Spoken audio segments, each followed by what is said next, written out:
Bonjour, nous sommes dans la 3e semaine de Pâques, dans ce magnifique temps pascal, et j'ai le goût de chanter avec toi. Ma joie, Christ est ressuscité, il est vraiment ressuscité. Debout, soyons les témoins de sa vie, en aimant comme lui. Et c'est vraiment ça, la vie pascal, la vie du ressuscité, c'est d'aimer. Alors comment vivre à la manière du ressuscité? Comment vivre de la vie du ressuscité? Et figure-toi que les textes de la liturgie d'aujourd'hui sont très parlants. Ils sont très parlants et ils m'ont parlé aussi. Et j'ai regardé comment Saint Paul, dans la première lecture, Saint Paul, c'est le récit de sa conversion, comment Saint Paul, il y a un avant et un après. Avant, une vie sans le ressuscité, après, une vie avec le ressuscité. Et j'ai regardé quelques petits points que je voudrais te partager. Avant, Saint Paul aimait profondément Dieu. Il était avide de faire la volonté de Dieu, il était jaloux pour Dieu et il voulait quelque part sauver Dieu en punissant tous ceux qui portaient atteinte à Dieu, et particulièrement les chrétiens. Alors, Saint Paul, dans son grand désir et son grand amour de Dieu, qui est très beau, il était soumis à sa propre raison, à ses propres sens et aussi à sa propre perception du monde. Et évidemment, une raison humaine, une perception humaine, elle est toujours étroite parce que nous ne sommes pas Dieu. Alors nous n'avons pas toute la connaissance, nous n'avons pas toutes les perceptions et nous pouvons être trompés par nos sens.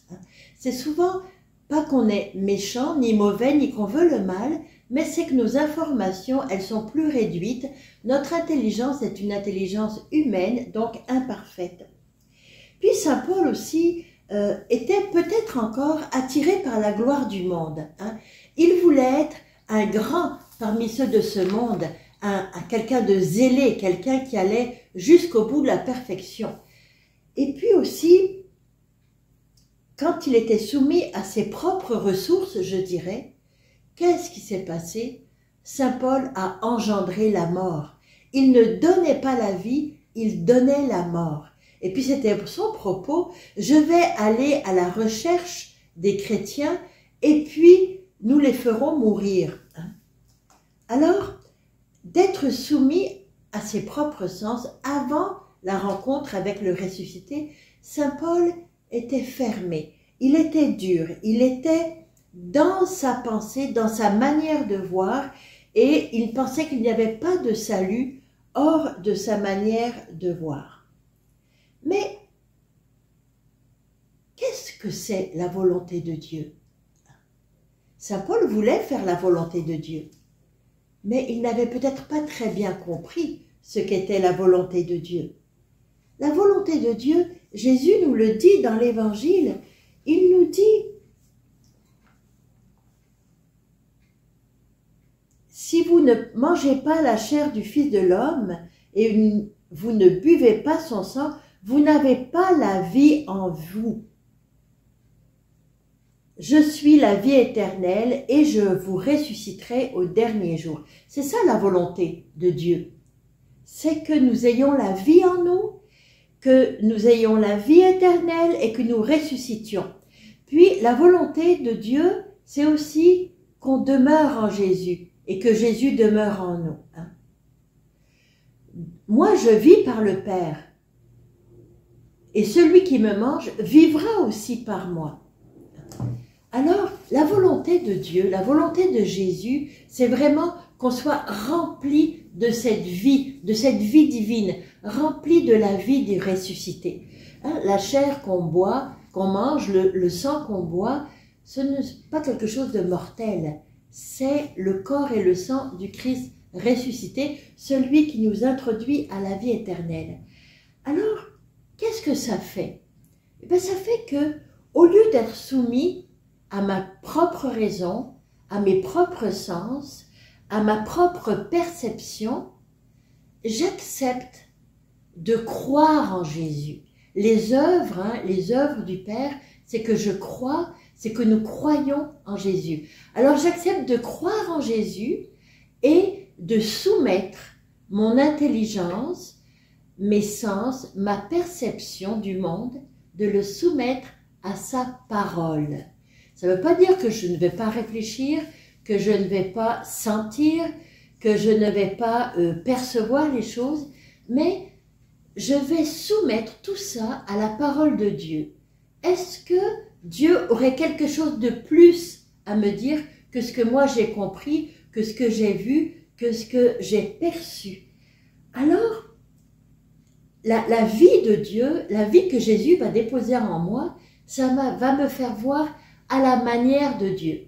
Ça va me faire aussi aimer à la manière de Dieu, non plus à la manière des hommes, mais à la manière de Dieu, avec un amour qui est beaucoup plus grand, beaucoup plus vaste, plus profond, un amour qui est infini et qui est éternel. C'est ça.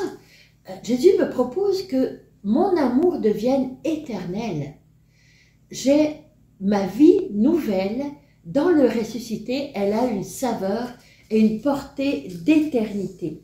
Puis Dieu aussi va me faire passer de l'estime du monde, de la gloire du monde, d'être reconnu, estimé, célébré dans le monde, même pour des choses très très bonnes. Jésus, avec sa vie nouvelle, va me faire passer à l'estime de Dieu. Je vais chercher à être estimé de Dieu. Je vais vouloir la gloire de Dieu. Je vais vouloir que mes frères soient dans la gloire de Dieu. C'est ça que ça fait. Et ce que ça donne, c'est la vie. Autant avant la rencontre du ressuscité, Saint Paul a donné la mort, autant après sa rencontre avec le ressuscité, il va donner la vie. Il va engendrer à la vie. Puis, au lieu d'être dur et fermé sur soi-même, comme Saint Paul était, il va acquérir la douceur et l'humilité de Jésus. Saint Paul sera toujours ferme, il sera toujours ardent, fervent, zélé, très très très zélé pour les âmes, très zélé pour Dieu. Mais il va le faire non plus dans la violence et la dureté, mais dans la douceur et l'humilité de Jésus.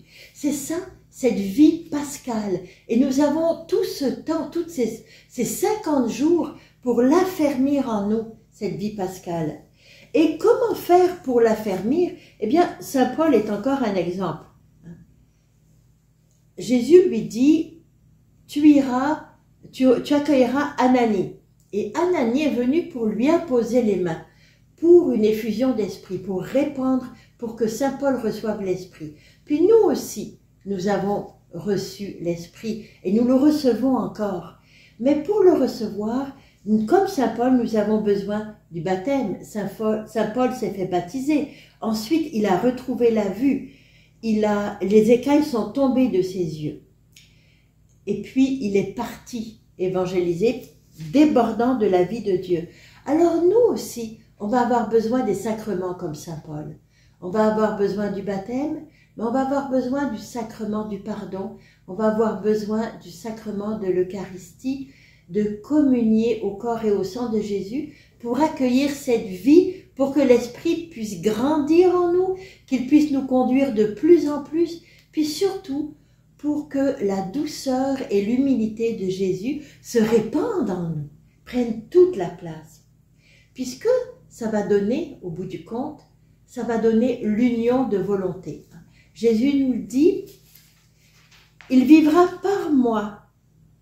Et puis, beaucoup de fois, Jésus va nous dire, « Celui qui demeure en moi, je demeure en lui. Le Père et moi, nous demeurons en lui. » Alors, ça va être l'union de volonté, l'union de cœur, l'union d'esprit, l'union d'amour avec Jésus. C'est ça, notre vie nouvelle. C'est une vie en union, en communion avec Jésus. Et parce que je suis avec Jésus, je suis en communion avec tous mes frères. Et parce que je vis en Jésus, j'aime en Jésus et je donne la vie en Jésus. il n'y en a pas d'autre. Jésus nous a dit, je suis la porte, je suis la vie, je suis la résurrection. Alors, quand je communie aussi, Jésus me dit que je reçois le dynamisme de l'esprit. C'est cet esprit, cette puissance de l'esprit qui a fait que Jésus est né, qu'il a vécu, qu'il est mort et qu'il est ressuscité. Alors ce même dynamisme est en moi. Ça vaut la peine, non?